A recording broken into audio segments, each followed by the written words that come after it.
Welcome back to my YouTube channel Sagar study group. आप सभी का स्वागत है हमारे YouTube channel Sagar study group पर। और आज की वीडियो में हम बीए सेकेंड ईयर जो अर्थशास्त्र है यानी इकोनॉमिक, इसका जो समष्टि अर्थशास्त्र यानी मैक्रो इकोनॉमिक्स का जो पेपर फर्स्ट है, इसका हम विश्लेषण यानी फुल एनालिसिस करेंगे कि इसमें जो प्रश्न उत्तर आए थे वो आपको किस तरीके से लिखने थे और उनके जो राइट आंसर होंगे वो क्या होंगे। तो आप इससे आपके ऑब्जेक्टिव जो आपने प्रश्न लगाए होंगे उनको भी जान सकते हैं कि वो किस हद तक सही हैं आपके प्रश्न, और लगभग कितने अंक आपको उसमें अर्जित हो सकते हैं। तो इन सभी प्रश्नों को उत्तर जानने के लिए आप अंत तक वीडियो में बने रहें।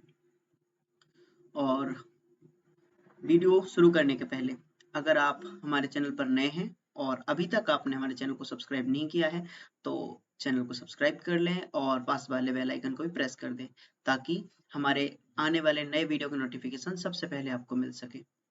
तो चलिए वीडियो को शुरू करते हैं और देखते हैं हमारा सबसे पहले सेक्शन ए। इसमें आ जाते हैं कि ये आपको सभी प्रश्न इसमें आपको अटेम्प्ट करने हैं और यहाँ प्रत्येक प्रश्न है वो 1 नंबर का है। ठीक है, तो यहाँ सही उत्तर का चयन कीजिए। अर्थशास्त्र में सर्वाधिक मैक्रो यानी कि समष्टि जो शब्द है, इस शब्द का प्रयोग किसने किया है? तो इसमें जो इसका राइट आंसर होगा वह होगा ऑप्शन ए, रैगनर फ्रिज। ठीक है, उसके बाद सेकंड, रोजगार के प्रतिष्ठित सिद्धांत का संबंध है। तो इनका जो ये जो सिद्धांत है, जो क्लासिकल थ्योरी ऑफ एम्प्लॉयमेंट है, ये जे एम किन्स ने जो क्या बोले प्रतिपादित किया था। फिर तीसरे नंबर पे आता है विनियोग संबंधी निर्णय निर्भर करता है। तो ये पूंजी की सीमांत क्षमता पर भी निर्भर करता है और ब्याज दर पर भी निर्भर करता है कि आपने जो इन्वेस्ट किया है उससे आपको कितना रिटर्न्स मिल सकता है। तो उपरोक्त दोनों इसके राइट आंसर होंगे, तो इसमें ऑप्शन सी इसका बिल्कुल सही आंसर हो जाएगा। फिर ऑप्शन नंबर प्रश्न क्रमांक 4, माफ कीजिए, कथन यह किसका है कि मुद्रा वह है जो मुद्रा का कार्य करती है। तो इसका जो राइट आंसर है वो नेक्स्ट स्लाइड पे है। इसका जो राइट आंसर है वह है हार्टले। ठीक है, फिर फिफ्थ नंबर पे भारत जो है भारतीय रिजर्व बैंक की स्थापना कब हुई थी? तो ये हुई थी 1 अप्रैल 1935। तो यहाँ पे 1935 दिया है ऑप्शन बी में, तो इसका ऑप्शन बी राइट आंसर हो जाएगा।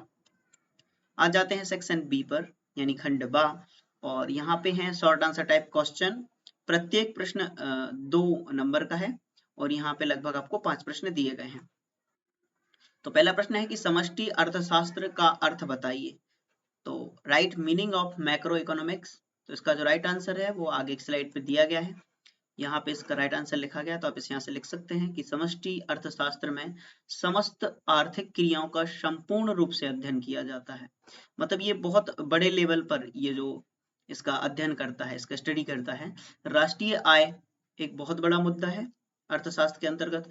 उत्पादन, रोजगार, बेरोजगारी, व्यापार चक्र, सामान्य जो कीमत स्तर है वह, मुद्रा संकुचन, आर्थिक विकास, अंतरराष्ट्रीय व्यापार, और ये सभी जो क्रियाएं हैं ये संपूर्ण विश्व को प्रभावित करती हैं एक बहुत बड़े लेवल पे।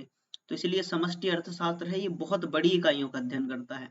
ठीक है, तो जिनका विश्लेषण इसके अंतर्गत किया जाता है। देखते हैं नेक्स्ट प्रश्न। तो यहाँ जाता है प्रश्न क्रमांक 3।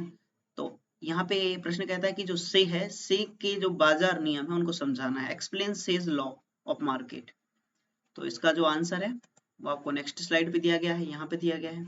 तो से के बाजार नियम के अनुसार पूर्ति अपनी मांग स्वयं निर्माण कर लेती है। Supply creates its own demand. ठीक है, तो जिस तरीके की आप मतलब सप्लाई होती जाएगी, ठीक उस तरीके की उसकी डिमांड अब मैनेज करेगी। फॉर एग्जांपल कि अभी जैसे श्रीलंका को आप वर्तमान परिप्रेक्ष्य में ले लीजिए कि वहां उनके इतिहास की सबसे बड़ी आर्थिक जो मंदी आ चुकी है, कहा जाए कि वहां के लोग खाने के लिए भी तरस रहे हैं। तो कहीं ना कहीं इसी चीज का वहां पे ये जो मांग और पूर्ति का जो नियम है वहां पर इसका अनुपात या बैलेंस सही नहीं बैठा होगा, है ना। तो पूर्ति के मुकाबले मांग अधिक हो रही होगी, तो इसलिए वस्तुओं का जो मूल्य था वह बढ़ा दिया गया और ये आम नागरिकों से खरीदने में असमर्थ हो गए। तो से के अनुसार जिस अनुपात में पूर्ति बढ़ती या घटती है उसी अनुपात में ही उत्पादन के साधनों की क्रय शक्ति और मांग भी बढ़ती ही या घटती है। इस प्रकार मांग और पूर्ति सदैव एक दूसरे के बराबर होते हैं। फिर आता है प्रश्न क्रमांक 4, ब्याज की परिभाषा लिखनी है आपको। Right definition of interest. तो इसका जो राइट आंसर है वो यहाँ पे दिया गया है कि ब्याज एक ऐसा शुल्क है जो उधार ली गई संपत्ति, ऋण के लिए किया जाता है। यह उधार लिए गए पैसे के लिए अदा की गई कीमत है या जमा धन से अर्जित किया गया पैसा है। फिर आता है मुद्रा की पूर्ति से क्या आशय है, इसकी व्याख्या कीजिए। प्रश्न क्रमांक 5, describe concept of money supply.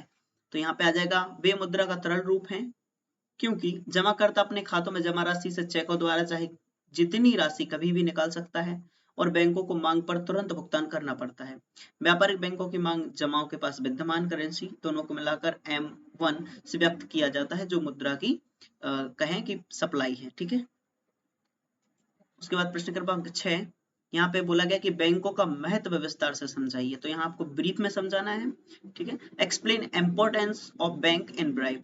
ठीक है, तो इसका जो राइट आंसर है वो कुछ यहाँ से दिया गया, तो आप यहाँ से लिख सकते हैं। इसकी फर्स्ट स्लाइड यहाँ पे दी गई है। फिर आ जाता है खंड सा यानी सेक्शन सी, दीर्घ उत्तरीय प्रश्न। यहाँ प्रत्येक प्रश्न 5 नंबर का है और 5 प्रश्न है, यानी टोटल 25 नंबर हो गए। तो यहाँ पे आ जाता है पहला ही नंबर पे जो प्रश्न है कि राष्ट्रीय आय का अर्थव्यवस्था में महत्व स्पष्ट कीजिए। तो यहाँ पे इसका जो आंसर है वह दिया गया है, राष्ट्रीय आय का महत्व। तो ये इसकी फर्स्ट स्लाइड है, जो टॉपिक बता देते हैं इसके कुछ। आर्थिक प्रगति की जानकारी समझ में आती है, किसी देश की राष्ट्रीय आय जितनी अधिक होगी उससे समझ में आता है कि वो कितना डेवलप है। फिर दूसरे नंबर पे आता है कि राष्ट्रीय आय के वितरण का ज्ञान हो जाता है, नीति निर्धारण में सहायक होते हैं कि अब उस देश को किस तरीके की जो पॉलिसी बनानी चाहिए। फिर चौथे नंबर पर श्रम संघों के लिए महत्व। फिर पांचवें नंबर पर अन्य संघों के जो कुछ अनेक ऑर्गेनाइजेशन होते हैं, यानी जो नॉन गवर्नमेंट ऑर्गेनाइजेशन होते हैं, एनजीओ होते हैं, उनके लिए भी ये बहुत महत्वपूर्ण हो जाता है।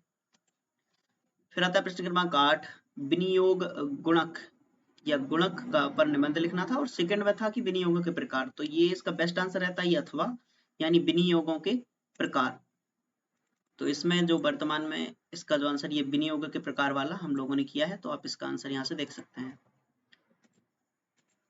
यहाँ पे दिया गया है जो विनियोग है यानी इन्वेस्टमेंट, तो यहाँ पे सावधि जमा, आप इसे एक निश्चित समय के लिए FD के रूप में जमा कर सकते हैं।